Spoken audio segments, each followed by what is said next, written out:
Onto your markets now. Of the Asian markets that we cite, Hong Kong and China were still out for the Lunar New Year celebrations. Meanwhile, the Japanese market continued to register gains. We see that the Nikkei share average ended the session up 0.25% at 39,513 index points.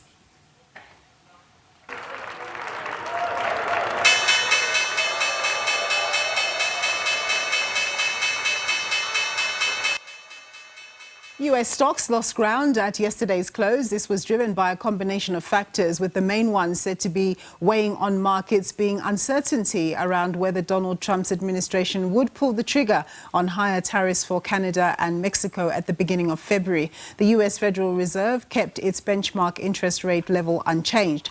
The Dow Jones Industrial Average declined by 0.31%. The S&P 500 lost 0.5%, while the tech-heavy Nasdaq also closed 0.51% in the red.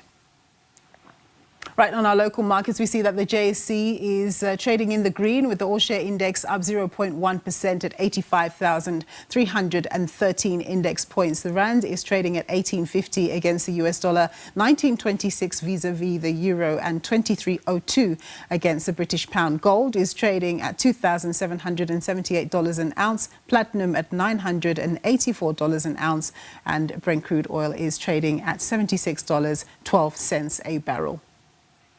Right, for more on the markets, to unpack them for us, I'm joined by Ricardo Smith. He's the Chief Investment Officer at ABSA Investments. Thanks very much for joining us, Ricardo. So the Fed kept rates unchanged yesterday, but what was your take from the Fed chair in what he had to say about their current approach to monetary policy?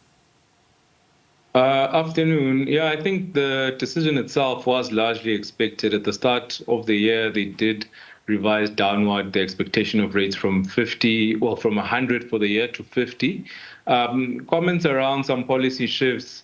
The tariffs, or likely tariffs from the Trump administration, is likely to be inflationary in nature.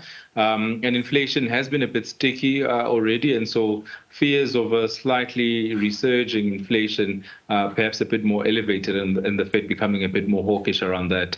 So today, the ECB, the European Central Bank, and our very own Reserve Bank are making calls on interest rates. What are your expectations there? Expecting, well, from the MPC, ABSA Research, expecting a 25 basis points cut. In Europe, consensus is a cut there as well. Just maybe sticking a bit more local. We were a bit more conservative in our rate cuts last year, even though inflation at some point even dipping below our lower bound target, and we've been range bound, and so we do have a bit more room to cut rates, even though the Fed, didn't cut, and still expecting a couple more rate cuts in the year. All right. So in the meantime, uncertainty remains the order of the day around Mr. Trump's import tariff policy towards Canada and Mexico. Are they going to kick in or not? And of course, we know that markets don't really like uncertainty. So how is that playing out on global markets? It certainly has added quite a bit of volatility. The U.S., out of its 10 major trading partner economies, has a deficit with about 8 of those. And so the focus was China. It's now moved to Mexico and Canada. And to what extent does it start to move to the other economies? And there's a reason that these companies are importing from these countries, and it's really to do with cost curves being at a lower point. And so it does threaten margins.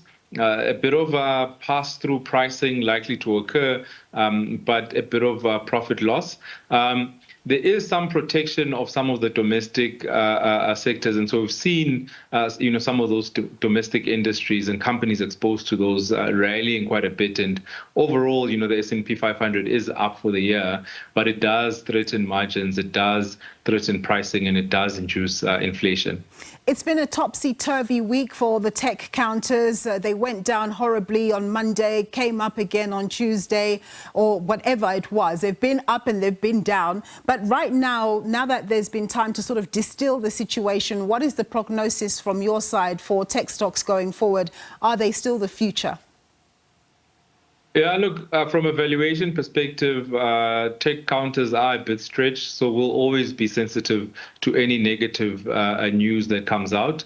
Looking at the recent earnings releases from Netflix and the likes of Microsoft and Meta, strong earnings growth, strong guidance, and continuing to grow. The disruption from the Chinese tech counters, in particular DeepSeek, is still being assessed if they can produce as much as what some of the US counters are producing at fractions of the cost.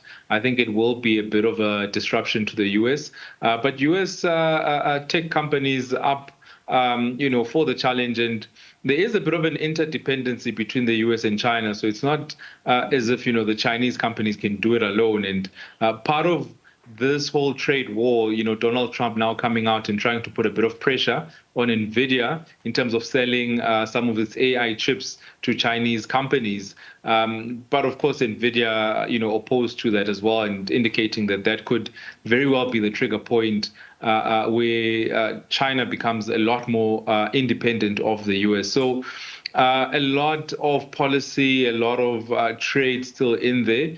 So, still a bit of uncertainty on the outlook. But long term, we still do expect quite a bit of returns from these counters. All right, Ricardo, thank you very much for your time and your insights there. That was Ricardo Smith. He's the Chief Investment Officer at ABSA Investments.